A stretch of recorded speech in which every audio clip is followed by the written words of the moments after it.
Pai do Senhor, meus irmãos, a paz do Senhor a todos. Sejam muito bem-vindos para mais uma aula da IBD, canal que te ajuda a crescer na graça e no conhecimento do nosso Senhor Jesus Cristo. Roda a vinheta.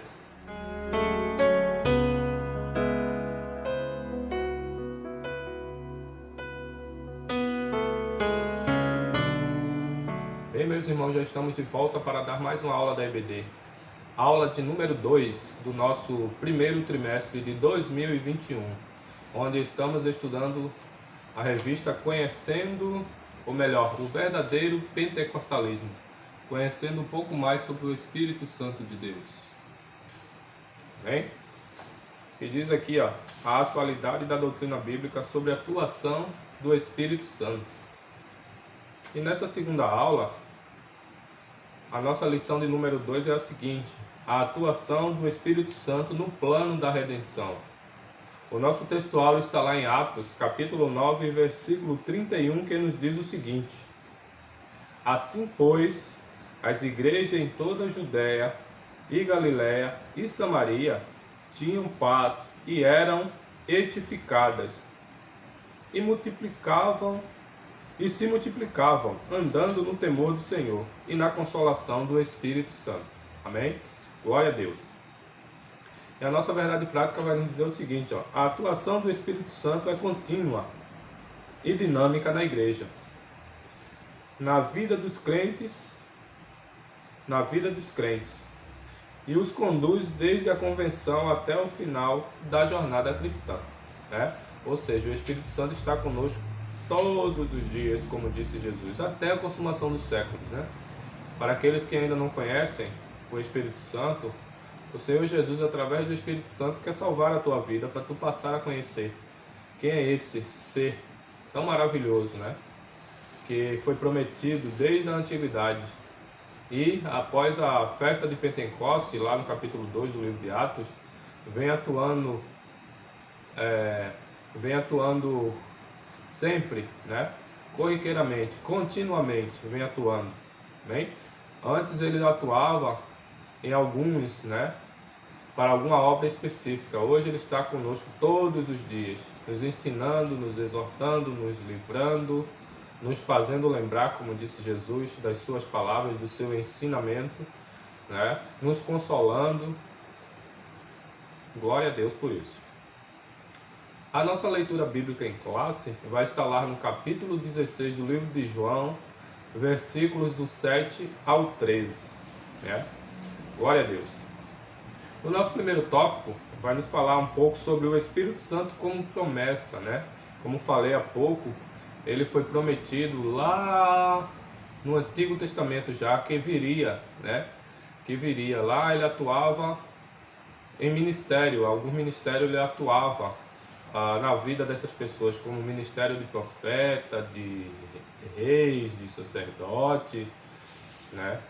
Ele também ensinava, né? Ele também fazia muitas coisas na vida das pessoas, mas na vida de um grupo, né? E ele foi prometido sim pelo próprio Senhor Jesus, né? O Senhor Jesus prometeu que ele viria, né? Que ele iria para o Pai e que o Espírito Santo viria para consolar, para dar continuidade à obra de Jesus. Tanto é que ele vai falar, né, que eu vou e enviarei outro Consolador, quer dizer que enviará outro da mesma consubstância, do mesmo poder, né, igual a Jesus Cristo, que aí dará continuidade à sua obra. Aí que diz, a salvação da humanidade foi um projeto do Deus Trino e Uno, planejado antes da fundação do mundo. Se nós formos ler lá em primeiro livro de Pedro, capítulo 1, versículo 19 e 20, a gente vai ver esta verdade. 1 Pedro...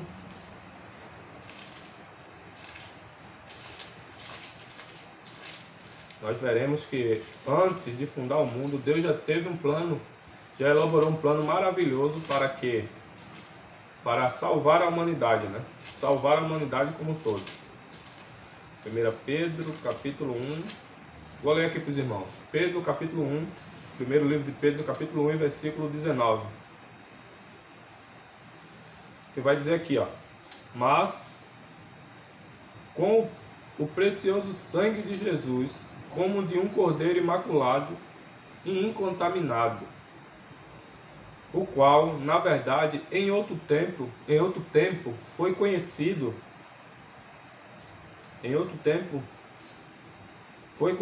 ainda antes da fundação do mundo, mas manifestado nestes últimos dias, nestes últimos tempos, por amor de vós. Ou seja, o plano já estava pronto, né? Muito antes de Deus criar o mundo. Mas aprove Deus, na plenitude dos tempos, lá em Jerusalém, fazer com que o Messias fosse conhecido, né?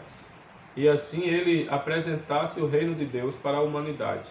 Mas o plano já estava pronto desde antes da fundação do mundo. Apocalipse 13:8 também vai nos falar, vai corroborar com essa informação.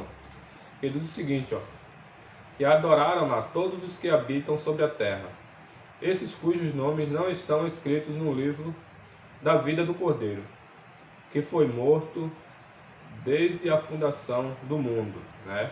O plano já estava pronto. Quando Deus fundou o mundo, né? O plano da expiação do Cordeiro, do sofrimento, do derramamento de sangue para salvar a nossa vida já estava pronto, né? E essa promessa messiânica chegou até a mim e até você, né? Essa promessa, lá no capítulo 9, versículo 6 do livro de Isaías, né? Que fala que um menino vos nasceu, né? E um filho sim vos deu, e o principado estava sobre os seus ombros, né? E o nome dele será chamado Maravilhoso, Conselheiro, Pai da Eternidade e Príncipe da Paz. Ali se iniciava o plano da nossa salvação com o nascimento do Salvador, né?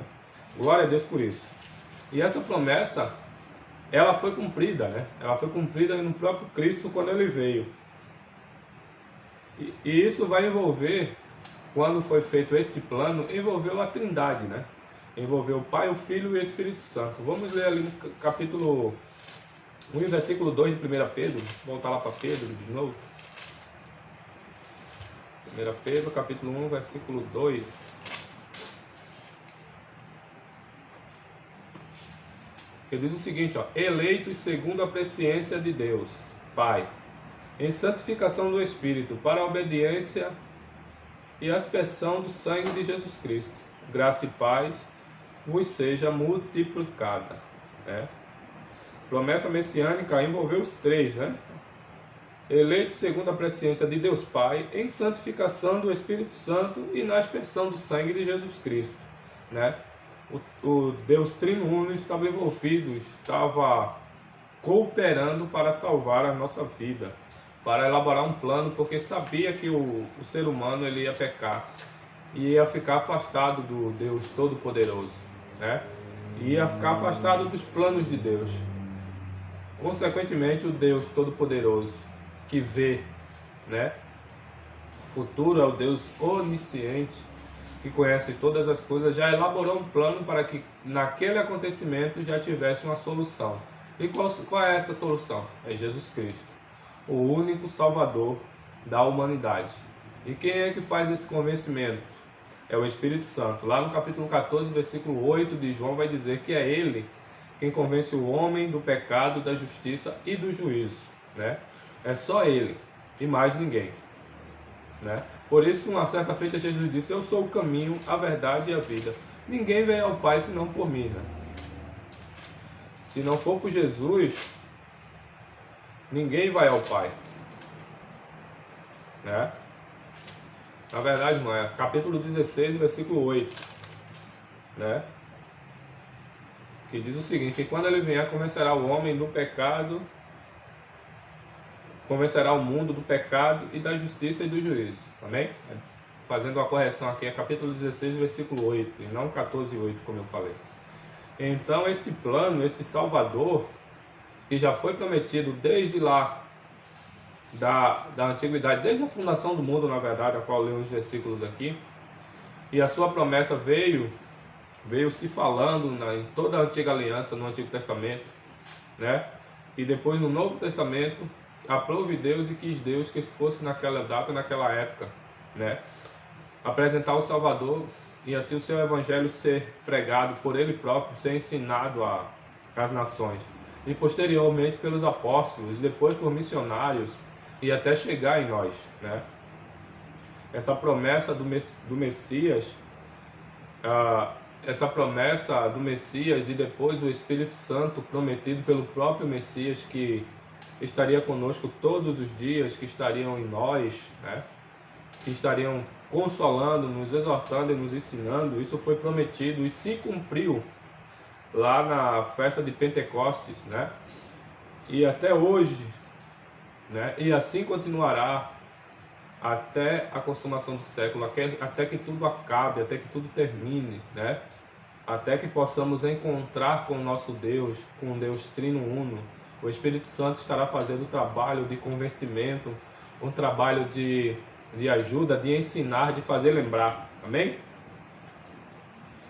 E isso, o Espírito Santo lá na Antiga Aliança, ele fazia a capacitação, né? Aqui eu vou ler alguns versículos lá da Antiga Aliança, que ele capacitava homens, né?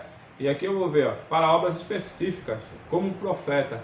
Vou ler Números capítulo 12, versículo 6, né? Onde o Espírito capacitava os homens para profeta. Números capítulo 12, que nos diz o seguinte, ó, o versículo 6. E disse: ouve agora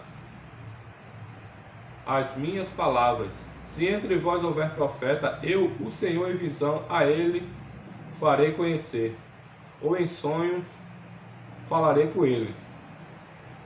Amém? O Espírito, ele capacitava o ser humano naquela ocasião. E também, ó, para a liderança, né? Juízes 6:34 vai capacitar o Gideão para ser um líder e ir à frente e tocar a buzina, né, numa cidade, para que se junte para vencer os inimigos, os amalequitas, né? Deus o capacitou também, né? E vamos ler também capítulo 11, versículo 25, que nos diz o seguinte, no livro de Números: então o Senhor desceu na nuvem e lhe falou, e tirando o Espírito que estava sobre ele, o pôs sobre aqueles 70 anciões. E aconteceu que, quando o Espírito repousou sobre eles, profetizaram, mas depois nunca mais. Ou seja, o Espírito Santo tem uma atuação pontual, né? Aqui vai falar sobre quando Deus designa 70 anciões, né? E Deus retira o Espírito de um sacerdote, e aí pega ele e repousa sobre os 70 anciões, e eles vão profetizar, vão falar, né? Quando Deus os escolheu, e depois nunca mais, a Bíblia vai dizer. Pois o Espírito Santo atuava pontualmente e não estava continuamente com ele, amém? E esse Espírito, né, trabalha junto com o Pai e junto com o Filho, né? E nesse Espírito Santo aprove Deus que ele, juntamente com o Pai e com o Filho, trabalhasse em cima da promessa do Consolador, né? Ele próprio é o Consolador, e ele também trabalhou para que isso fosse uma verdade e fosse ser no tempo oportuno de Deus, né? No tempo que Deus queria, na vontade, na presciência de Deus. E falando sobre o Consolador, irmãos, vamos ler no capítulo 16 e versículo 7, que vai dizer o seguinte, ó: todavia, digo-vos a verdade, que vos convém que eu vá, porque se eu não for, o Consolador não virá a vós. Mas, se eu for, enviar-vos-lo-ei. Amém? O próprio Jesus falando, né? Isso aqui, nessa ocasião, quando ele estava instruindo os discípulos acerca do Espírito Santo, ele estava bem perto de ser preso e posteriormente ser morto, né, pelos judeus, né, lá em Jerusalém. Então ele já estava anunciando, já estava falando para seus discípulos que ele iria para o Pai, ele retornaria para o Pai, né? Mais para frente ele vai dizer um pouco e não me verei mais, e depois mais um pouco e me vereis novamente. Já estava falando da sua morte e da sua ressurreição, e depois mais um pouco e irei para o Pai. Então, ele já estava instruindo os discípulos acerca de outro que viria para dar continuidade à obra de salvação da humanidade e de falar e de levar a mensagem do seu evangelho. Glória a Deus. O nosso tópico de número 2 vai falar: o Espírito Santo consola e ensina. E aqui eu vou citar novamente capítulo 16, versículo 7, que fala do Consolador. Acabei de falar. E nosso segundo tópico volta de novo ao tema onde ele consola. Se o próprio Jesus disse: se eu não for para o Pai, ele não vem. Mas se eu for, ele vem. Amém? Essa é a função de consolar, do Consolador, que foi enviado pelo Pai, para nos ensinar, dar continuidade à obra do Senhor, nos fazer lembrar. A Bíblia vai dizer que ele nos faz lembrar de tudo, do que o Jesus Cristo ensinou, e nos faz lembrar de tudo aquilo que nós estudamos. Aqui eu vou abrir um parênteses para dizer que esse versículo, muitas vezes, ele é mal interpretado, porque se a Bíblia diz que ele nos faz lembrar, muitos vai dizer: para que estudar, se ele nos faz lembrar? Mas é aquela coisa.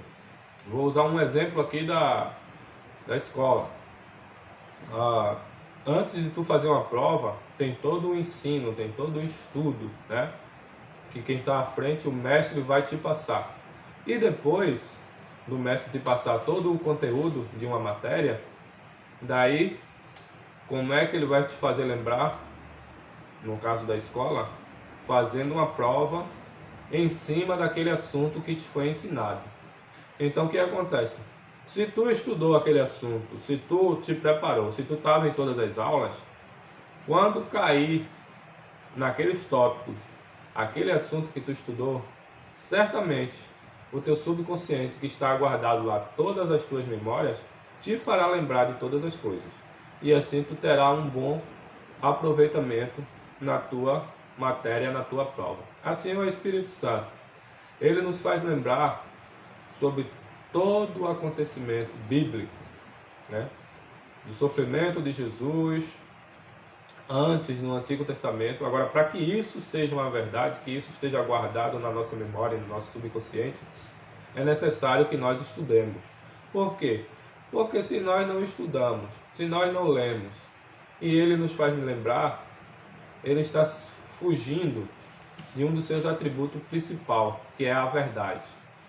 Então, ele estaria nos trazendo uma mentira, nos fazendo lembrar algo que nós não estudamos, que nós não consultamos, que nós não lemos, que nós não examinamos nas Escrituras. Então, na minha humilde opinião, o Espírito Santo jamais vai fazer lembrar algo que eu não li, que eu não estudei, que eu não pesquisei. Isso é fato. Sim, agora sim, o versículo se aplica se fazer lembrar sobre tudo que dele foi falado, se nós estudarmos, se nós pesquisarmos, se nós examinarmos. Aí com certeza o Espírito Santo vai atuar neste plano de nos fazer lembrar, nos fazer lembrar de todas as coisas, nos fazer lembrar do Consolador, dele próprio, da mensagem que o próprio Jesus passou, que ele iria consolar, nos fazer lembrar das suas passagens, das suas escrituras, do seu plano desde o início da criação, de Gênesis até Apocalipse, nos fazer lembrar, cada estudo que nós tivermos, cada passagem que nós lemos, isso sim, o Espírito Santo nos fará lembrar todas essas coisas. E falando sobre o Espírito Santo como Consolador, e ensinador, o Consolador, essa palavra é uma palavra grega que quer dizer Paracletos, Eu não sou muito bom em grego, mas quer dizer Paracletos, que é alguém chamado para estar ao lado, para ajudar, Estar ao lado para ajudar, ou estar ao lado, mas se tratando do Espírito Santo e de Jesus, que foi para o Pai e deixou um Consolador um outro Consolador, né? Ou alguém com a mesma substância que ele. É também Deus, através do Espírito Santo, que é Deus, nos ensinando, nos exortando. Então, na verdade, ele não é apenas um ajudante, né? Como os paracletos, a palavra em si, do grego traduzido para o português, quer dizer, mas sim aquele que é consubstancialmente igual, é aquele que conhece toda a trajetória de Jesus, que conhece todos os seus feitos, todos os seus ensinamentos, né? Que estava presente também, né? Que deu poder a Jesus para fazer tal milagres e maravilha, tendo em vista que, se nós voltarmos um pouquinho, né, para os primeiros capítulos do livro de João, vamos ver que Jesus foi batizado por João Batista, e ali o Espírito Santo repousou sobre ele, né? E Deus lá do céu falou, né? Mandou primeiro o Espírito Santo, que repousou sobre ele em forma de uma pomba, e depois bradou lá do céu e disse: esse é meu filho amado, a quem me compraz, ou seja, a quem eu tenho prazer. Ouve-o, né? E ele estava cheio do Espírito Santo, né? E através do poder do Espírito ele fez milagres, prodígios e maravilhas. Então, o Espírito Santo não é apenas um ajudador, e sim um igual a Jesus, né? Que veio dar continuidade à sua obra, né? Glória a Deus. E não só no plano da salvação, né? Não só no plano da salvação, e também em ensinar. Como eu falei, o Senhor se refere a ele como outro Consolador, que está lá em João 14,16, vamos até ler.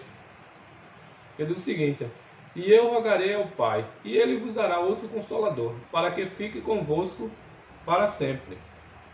O Espírito da verdade, que o mundo não pode receber, porque não o vê, nem o conhece, mas vós o conheceis, porque habita convosco e estará em vós, né? Jesus dando esse ensinamento para os discípulos. Isso aqui foi antes do dia de Pentecostes, né? E antes da morte de Jesus. Por isso que tem no finalzinho aqui: e estará convosco, né? E isso aconteceu após a morte e ressurreição, em Assunção, né? Quando Jesus foi assunto para o céu. E desde aquele momento de Pentecostes para cá, o Espírito Santo está conosco todos os dias. E é Ele que está convencendo a humanidade do pecado, da justiça, do juízo, né? Nos fazendo repensar conceitos, nos levando para o Pai, nos levando para perto do Pai, e nos conduzindo e nos ensinando, amém? E Ele nos ensina sim, né? O Espírito aqui vai dizer: o Espírito nos ensina a compreender as Escrituras para a evangelização. Lá no capítulo 2, versículo 13 de Coríntios, no livro do 1 Coríntios, ou carta de Paulo aos Coríntios, né? Vai nos falar o seguinte, capítulo 2, versículo 18. Capítulo 2, versículo 13, que vai nos dizer o seguinte, está Cristo dividido? 2 e 15, eu estava lendo 2 e 13. As quais também falamos, não com palavras de sabedoria humana, mas com o que o Espírito Santo ensina, comparando as coisas espirituais com as espirituais. Esse versículo vai dizer que nós devemos fazer a prova, né? Consultar para ver qual é o Espírito, se é o Espírito de Deus ou não é. E quem é capacitado para fazer isso? É o Espírito Santo, né? Paulo vai dizer que ele não fala com palavras de sabedoria humana, e sim com as que o Espírito Santo o ensina. Ou seja, aqui comprova que também ele, além de consolar, ele também ensina, né? Ele também é mestre, glória a Deus, e ensina a nós todas as coisas, né? E também nos ajuda, né? E ele também é o nosso ajudador nos momentos de fraqueza, nos momentos de pouca fé, né? É ele que vai nos ajudar e nos dá força para continuar a nossa jornada. Glória a Deus. Por isso que ele é tão importante, né? Ele tem uma importância primordial para a vida humana, né? Assim como o pai, assim como o filho, né? Muito se é discutido a divindade do Espírito Santo, né? Ou se tratar de terceira pessoa da Trindade, assim como é muito falado. né? Mas a gente sempre fala que ele é o Deus trino e uno, né? Ele, entre eles, na lição passada eu citei um exemplo aqui de Paracletos, né? De pericorese, né? Onde é uma roda, onde está os três unidos e depois um fica em evidência e os dois ficam em roda e assim vai trocando. Assim foi a atuação do Pai, do Filho e do Espírito Santo, a qual está em evidência e está atuando, né? Está trabalhando neste momento no plano da salvação da humanidade e do ensino, da consolação, do ajudar, né? O Espírito Santo está neste momento trabalhando juntamente com o Pai e com o Filho, né? Entre eles não têm nenhuma forma, nem ideia de hierarquia, não tem um primeiro, um segundo e um terceiro. Todos eles são um. Há uma harmonia, né? Há um concílio entre eles harmônico, para que nenhum seja mais que o outro, e sim todos sejam na mesma proporção e consubstância, e trabalhe entrelaçadamente, né? Para o bem da humanidade e para o plano da salvação como um todo. Amém? O nosso terceiro tópico vai nos falar o seguinte: o Espírito Santo reprova e convence o mundo. E essa palavra reprovar, né, vem de um termo que quer dizer o seguinte, que ele vai de encontro a tudo aquilo que fazemos que desagrada a Deus, né? A sua reprovação. Ou seja, deixa eu exemplificar melhor para ficar um pouquinho mais claro. Se nós andamos em caminhos próprios e não observamos a palavra e o ensinamento de Deus através do seu Filho e através do Espírito Santo, e queremos tomar as nossas próprias decisões, nossos próprios caminhos, né? O Espírito Santo reprova tal situação. E onde há o local de aprovação? Se há reprovação, também há aprovação. E onde há aprovação? É quando nós observamos a palavra e andamos no caminho da salvação, né? Observamos o ato maravilhoso que Jesus fez na cruz do Calvário, né? E assim andamos em santificação e santidade, e observando todos os seus ensinamentos e colocando em prática. Aí sim há uma aprovação da Trindade para conosco, né? E o convencimento, né? O Espírito Santo trabalha também no convencimento do mundo do pecado, né? A Bíblia vai dizer lá em capítulo 16, né? Versículo 8, né? Ele que convence o homem do pecado. Agora é interessante que não foi falado no plural, né? Convence o homem do pecado, né? Quando Jesus disse, ele vai vir para convencer o homem do pecado, né?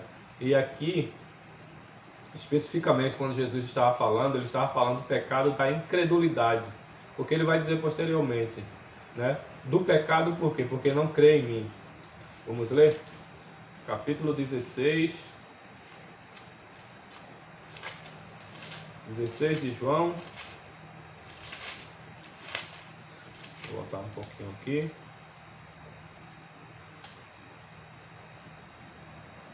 Vai dizer aqui, ó, do pecado porque não crê em mim, né? Ou seja, é o pecado da incredulidade que Jesus vai convencer através do Espírito Santo à humanidade, para que a humanidade creia que o Filho de Deus realmente veio, fez a obra de salvação, né, na sua morte e ressurreição, né? E posteriormente enviou o Consolador para dar continuidade, ou seja, o Espírito Santo, né?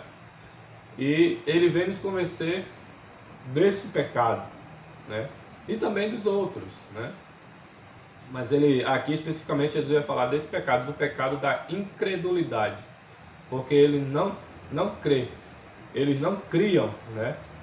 No tempo dos apóstolos, e muitos hoje não crê, né? Por isso que Jesus vem convencê-lo do pecado da incredulidade, porque não creem nele.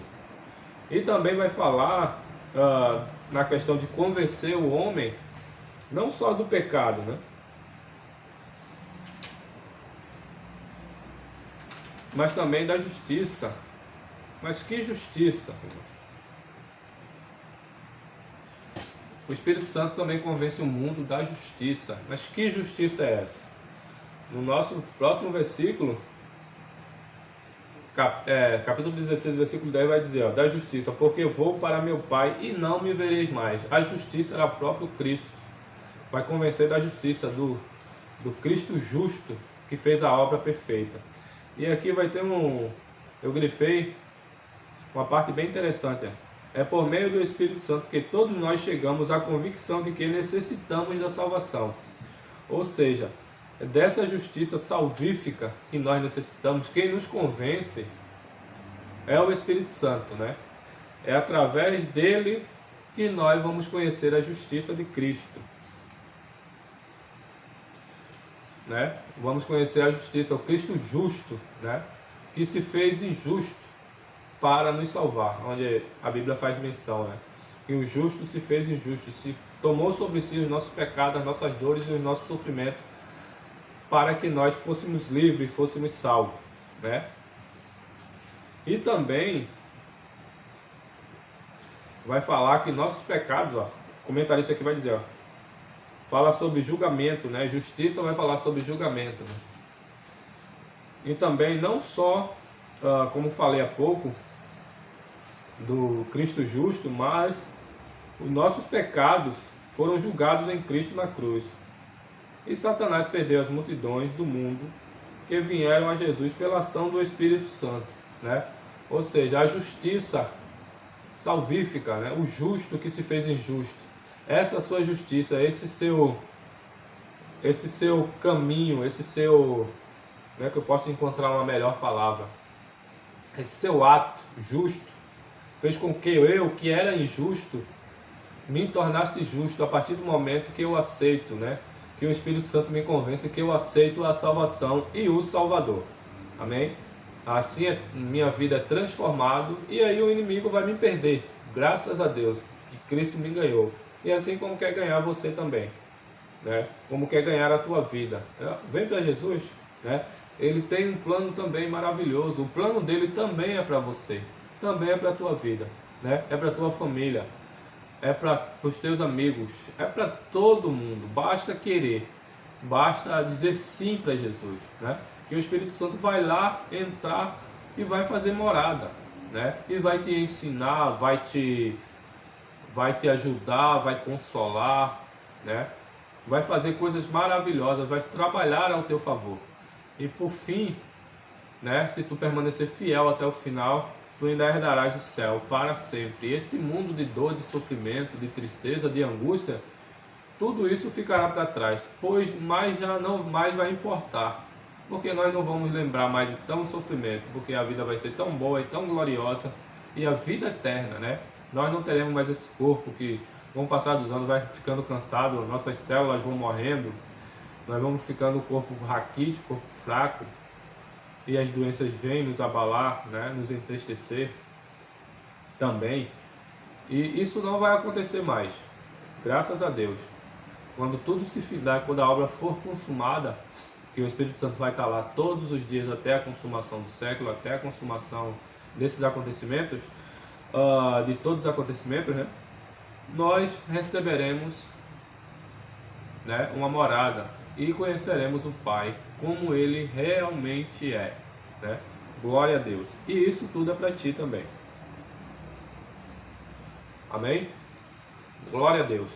Gostaria de agradecer a você que ficou conosco até o final e dizer a você que procure uma igreja mais próxima, né? Pois o Espírito Santo está aqui e está aí falando contigo também, né? Esperando de ti um retorno, esperando de ti um sim, para Ele fazer morada e fazer uma revolução positiva na tua vida. Para a glória de Deus Pai, Filho e Espírito Santo. Muito obrigado por ficar até o final conosco. E eu vou concluir com esta palavra. O Espírito Santo atua na igreja para guiar o povo de Deus de forma coletiva, como as ovelhas individualmente, e age no mundo no processo da salvação. Ele cuida de nós coletivamente, nos guia, também ele cuida de nós, nos guia individualmente, e também o plano dele não é para um grupo específico, e sim para todo mundo. Ou seja, você também pode ser alcançado se você quiser. Ele te deixa livre-arbítrio para dizer sim ou não, né? E ele ainda aconselha, né? Escolhe, pois, a vida, para que vivas tu e a tua semente contigo, né? Que Deus abençoe a você, que Deus abençoe a sua família. Uma ótima semana a todos. E se Jesus não voltar daqui para lá no próximo domingo, nós teremos mais uma aula abençoada. No nome do Pai, do Filho e do Espírito Santo. Muito obrigado a você, né? E peço que você compartilhe essa mensagem para que esse evangelho, esse ensino chegue a multidões, a muitas vidas possam ser impactadas e convencidas pelo Espírito Santo, né? Nesse trabalho conjunto da Trindade para nosso bem-estar e a nossa salvação. Que Deus possa te abençoar e te dar uma semana maravilhosa. Em nome do Pai, do Filho e do Espírito Santo. Amém e amém.